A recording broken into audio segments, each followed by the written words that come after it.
Du 1er au 13 août, retrouvez l'art d'ici à plein air. Venez découvrir des milliers d'objets uniques, vos artisans professionnels et ceux de la région à l'honneur du Bas-Saint-Laurent. C'est un rendez-vous à l'espace 400e du Vieux-Port de Québec. Entrée gratuite, tous les détails sur matière.ca.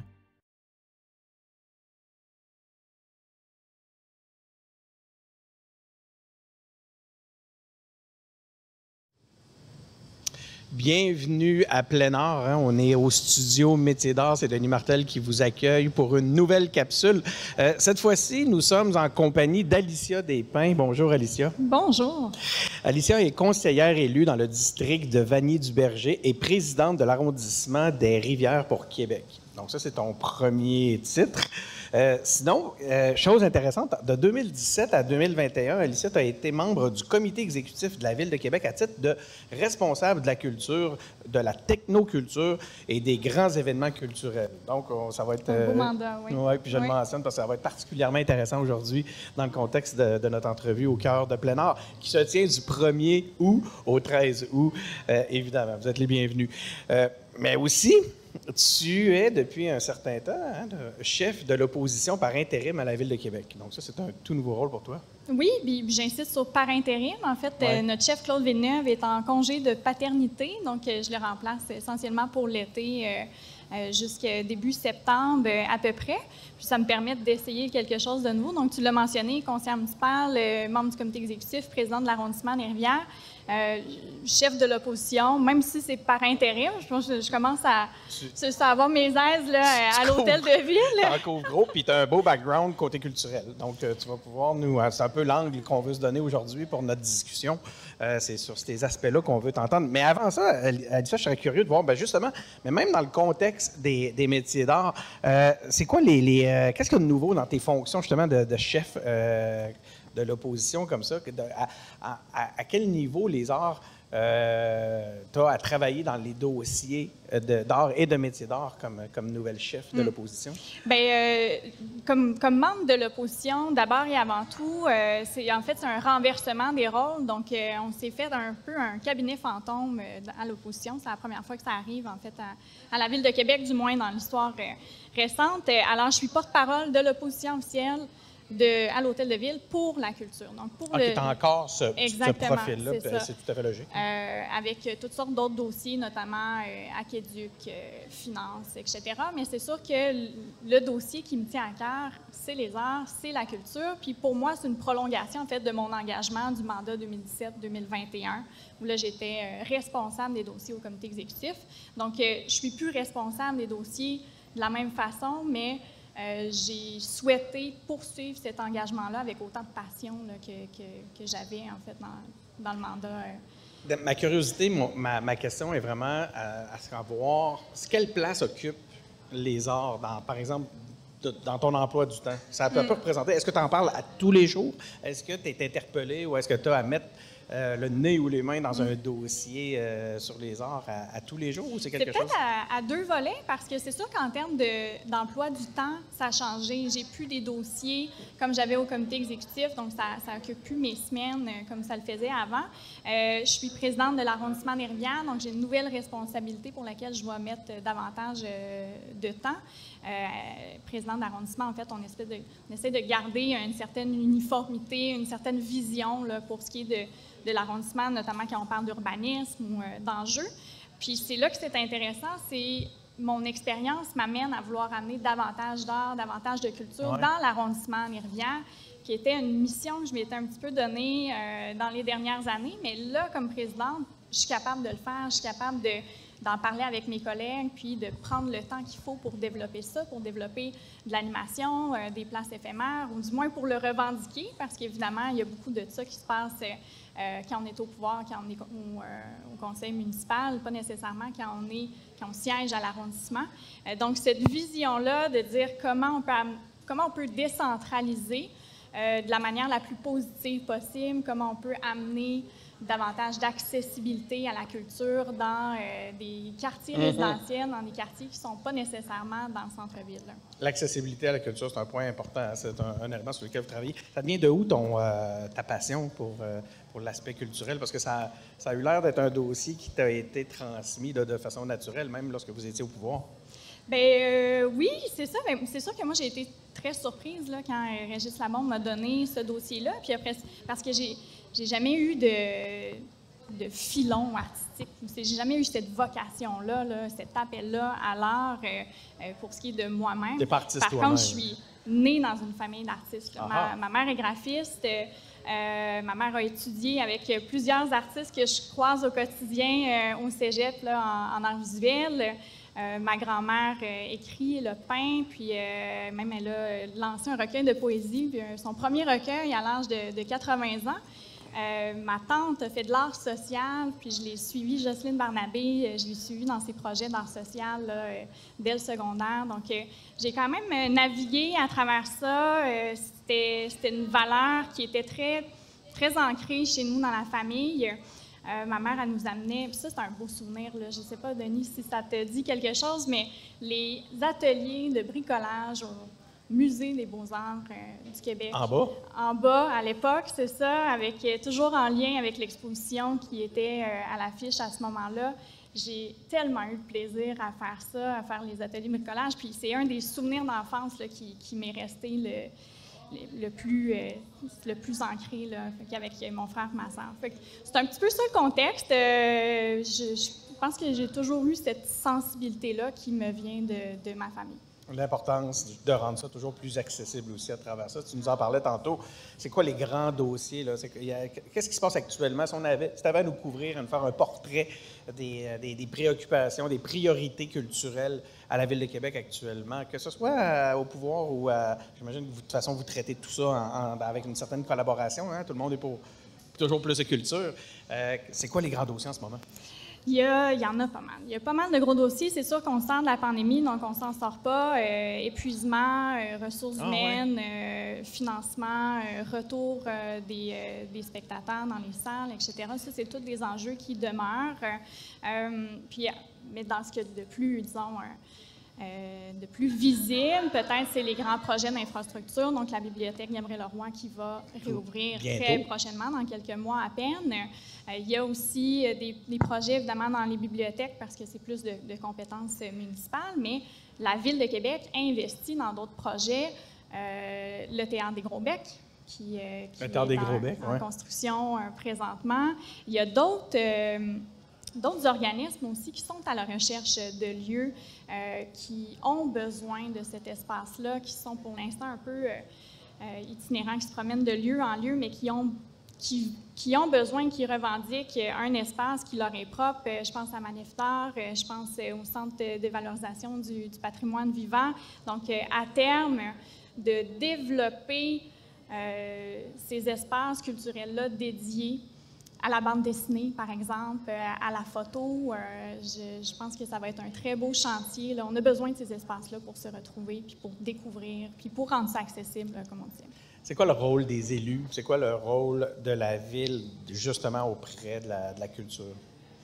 C'est un rôle qui est multiple. C'est un rôle de soutien, un rôle d'accompagnement. Évidemment, la Ville de Québec, c'est un bailleur de fonds, donc pour rendre des projets possibles. On a parlé de projets immobiliers, mais il y a aussi toutes sortes de programmes. Quand on parle de relève, la Ville de Québec, avec Première Ovation, a été très innovante à cet égard-là. Donc, d'assurer une relève à Québec ici de nos artistes, qu'ils soient en mesure de se former, mais qu'ils soient aussi en mesure de rester à Québec puis de vivre de leur art à Québec. Ouais. Donc, la Ville a un rôle très important là-dedans. S'assurer qu'il y ait un modèle d'affaires viable pour les artistes à travers tout ça. Quelle importance accordes-tu à l'événement plein art? Est-ce que c'est un événement qui revient année après année, évidemment, on le sait, mais est-ce que c'est un sujet à l'Hôtel de Ville? Qu'est-ce qu'il y en est pour vous? C'est vraiment, c'est tellement un bel événement, puis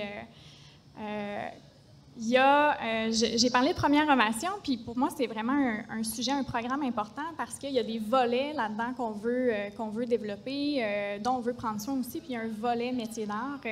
Donc, on peut avoir, quand on est un jeune artiste à Québec ou un artiste émergent, on peut avoir une bourse en métier d'art par Première Ovation. Mais ça ne peut pas finir là. Après ça, il faut des espaces pour pouvoir présenter son travail. Il faut des espaces pour apprendre d'autres, pour découvrir d'autres artisans, d'autres artistes du milieu. Donc, plein air, pour moi, ça représente un peu ça, se retrouver dans cette communauté-là et faire découvrir tout ce qui se fait en métier d'art à des gens curieux, des gens qui ont peut-être besoin de nouvelles salières, qui ont peut-être besoin de vêtements qui vont durer dans le temps ou qui veulent encourager des artistes d'ici.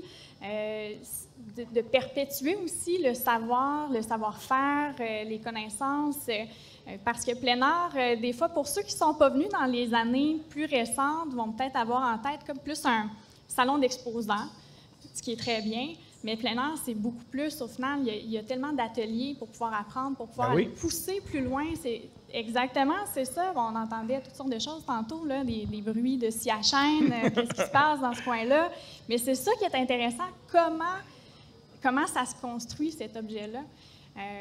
Puis je trouve que quand on se donne l'opportunité de découvrir le comment, le processus, bien, l'objet, au final, est votre rôle, plus beau, à travers ça, c'est de supporter tout ça. Hein? Oui. C'est une grosse infrastructure quand même. Hein? Quand on regarde le terrain, quoi, je ne suis pas bon dans les distances, là, mais c'est 2 grandes tentes. On consacre toute une grande partie, un gros territoire qui appartient à la ville. Donc, j'imagine que vous êtes en support, même au point de vue de la logistique de tout ça. Bien, plein air est soutenu par la Ville de Québec, par le Bureau des grands événements. Donc, un soutien financier, évidemment, mais aussi tout un soutien logistique qui est extrêmement important. Souvent, dans ces événements-là, on le voit ici, il y a des tentes, il y a du matériel, il y a une question de sécurité, il y a des plans s'il arrive quoi que ce soit, s'il pleut. Comme il pleut aujourd'hui. Oui. Donc, il faut avoir le soutien pour être capable de monter, démonter rapidement, s'assurer de la sécurité du site, puis assurer aussi l'attrait, en fait. Là. Il faut que la Ville, en tant qu'institution, fasse la promotion, fasse la publicité des événements qui se déroulent sur son territoire. Est-ce que tu es amateur de métier d'art toi-même? As-tu des artistes? As-tu des objets préférés que tu pourrais as envie de nous parler? Oui, je suis une bonne amatrice de céramique. Puis plus récemment, j'ai redécouvert le jacquard, donc qui pour moi est fascinant. Là. Donc, cette grosse machine qui ressemble peut-être à une machine à tisser, mais finalement est très numérique. On peut faire des motifs là, exceptionnels, reproduire une photo pratiquement, mais tout en tissu.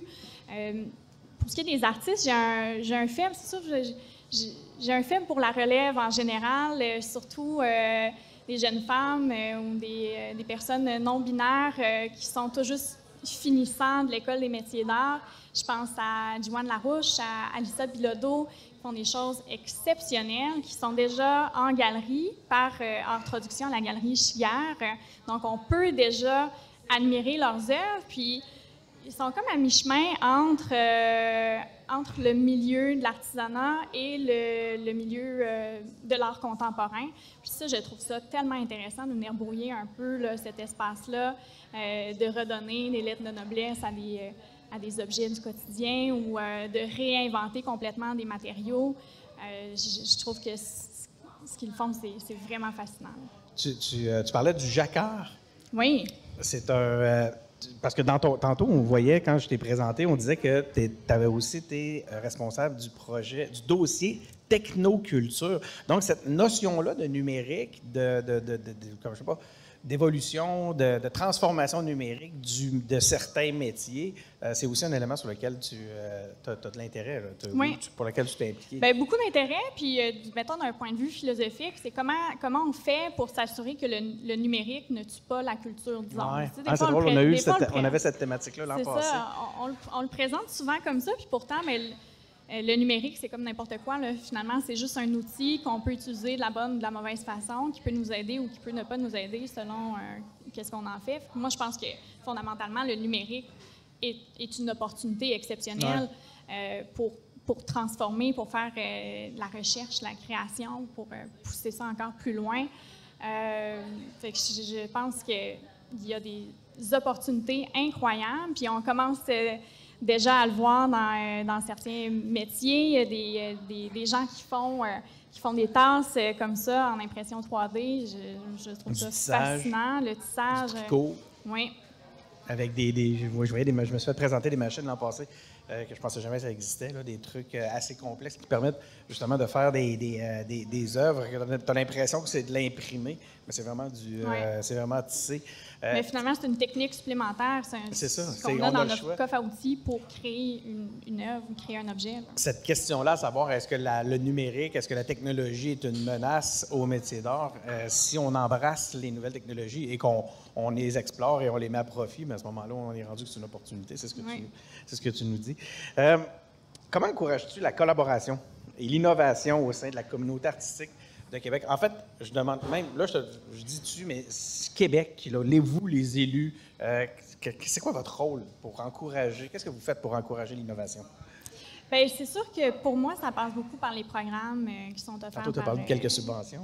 Oui, c'est ça. Puis c'est sûr qu'il y a plusieurs programmes. La Ville de Québec collabore avec le ministère de la Culture, avec l'entente de développement culturel. Donc, il y a beaucoup de programmes là-dedans qui visent justement à favoriser l'innovation, favoriser la recherche, favoriser la création.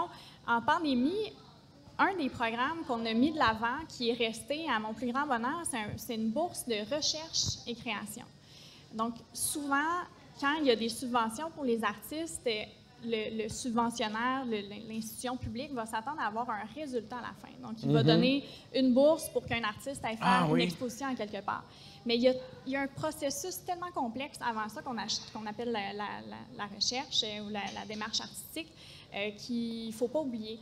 Donc, ces bourses-là de recherche et création permettent à un artiste d'aller passer 2 semaines à quelque part ou aller se payer une classe de maître, puis juste découvrir des nouvelles techniques, avancer des choses, pousser plus loin des éléments. C'est super intéressant, la valorisation de la démarche, parce que c'est une chose qu'on n'a pas tendance, parce qu'on ne le voit pas souvent concrètement sur l'objet final. C'est un peu intangible. Voilà. Mais finalement, ça se passe beaucoup par ça, parce qu'on a besoin de ça. Il y a des programmes de soutien pour ça. Oui, effectivement. Il n'y en a pas beaucoup, mais j'ai quand même espoir qu'à terme, plus on valorise l'innovation, plus on valorise la recherche, plus on se rend compte de l'importance de tout ça, bien, qu'éventuellement, il y en ait davantage des programmes de genre. Comment les citoyens, là je te parlais politiciens depuis tantôt, mais côté citoyen, là, comment les citoyens peuvent soutenir les métiers d'art? De quelle façon? Qu'est-ce qu'on peut faire, nous, comme simples citoyens, ça nous tient à cœur, on veut que ça soit un milieu en vie, un milieu vivant. Qu'est-ce qu'on peut faire pour soutenir les métiers d'art? Je pense que ça n'a pas besoin d'être compliqué. C'est sûr que tout le monde a besoin de vivre. Hein? C'est sûr qu'acheter des objets, acheter de l'art, c'est un très bon début. Mais au final, je pense que c'est beaucoup de la curiosité, de la découverte, de se donner ce plaisir-là d'aller à la rencontre des artistes, des artisans. Je pense que c'est déjà un très bon début. Mais sur la grande philosophie des métiers d'art, surtout quand il y a un objet utilitaire qui ressort de ça, c'est de se poser la question, est-ce que j'ai vraiment besoin d'aller au Dollarama ou Ikea acheter cet objet de cuisine-là? Ou, il y a beaucoup d'éléments comme ça. On peut juste se poser la question, faire une couple de recherches sur Internet, puis se rendre compte qu'il y a un artisan très proche de chez nous qui fait quelque chose d'incroyable, puis surtout de beaucoup plus durable, de beaucoup plus unique, de beaucoup plus beau. Qui amène de la beauté dans notre quotidien. Un petit questionnement de notre part, là, ici et là, je pense que... Est-ce qu'il est là le plus grand défi des métiers d'art, dans justement toute la mondialisation, la globalisation, l'échange de la matière à travers le monde? Puis on peut penser au marché étranger qui est dominant, là, puis les grandes plateformes de commerce en ligne qui nous rendent les choses tellement faciles des fois qu'on... Bien, c'est sûr, c'est un grand défi. Puis en même temps, on parle beaucoup d'achat local. Pour moi, c'est une forme d'achat local exceptionnelle. Puis je pense que les gens sont de plus en plus sensibilisés. Fait que ce défi-là, tranquillement, pas vite, on va réussir, je pense, à l'éliminer en partie, là, évidemment jamais complètement.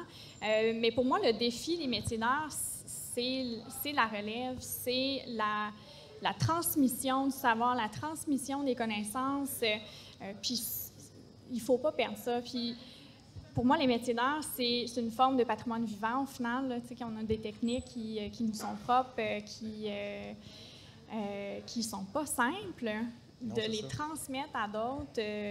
On est tellement chanceux à Québec, on a une école des métiers d'art. La Maison des métiers d'art, c'est une ressource exceptionnelle. Donc, de pouvoir former les gens avec des maîtres, des mentors,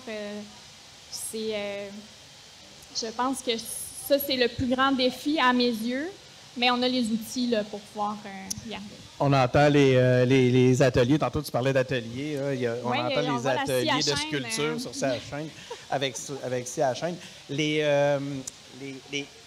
Tu dis être particulièrement intéressé par la relève.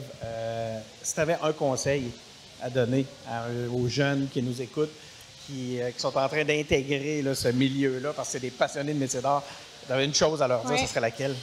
Bien, la chose que je leur dirais, c'est de ne pas hésiter à aller vers des gens qu'ils admirent, des gens qu'ils apprécient, des mentors, justement, et leur demander de l'aide, leur demander de l'inspiration, leur demander des conseils, d'aller à la rencontre de gens qui ont fait ce métier-là. Puis j'en parle parce que ma voisine à l'île d'Orléans, mon conjoint et moi, on a un chalet à l'île d'Orléans, puis notre voisine s'appelle Annette Duchesne-Robitaille, qui est celle qui a amené le premier jacquard, le premier métier jacquard au Québec. Et elle en a un dans sa grange. D'ailleurs, Annette a enseigné à l'École des métiers d'art, où elle enseignait justement le métier jacquard.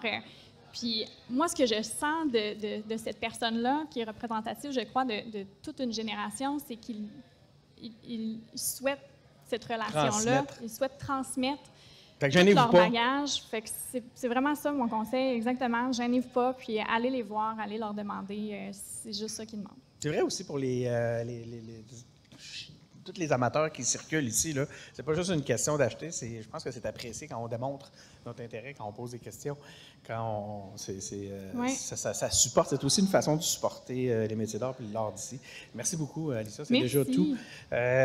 Merci beaucoup aussi à vous d'avoir été à l'écoute. C'est Denis Martel pour le studio Métiers d'art. Il y a plusieurs capsules comme celle-là qui sont disponibles sur le site web matière.ca. On est aussi disponible sur la chaîne YouTube, donc il y en a une panoplie comme celle-là. Donc, merci d'avoir été à l'écoute. Encore une fois, merci beaucoup, Alissa. Puis, on se retrouve dans une prochaine capsule.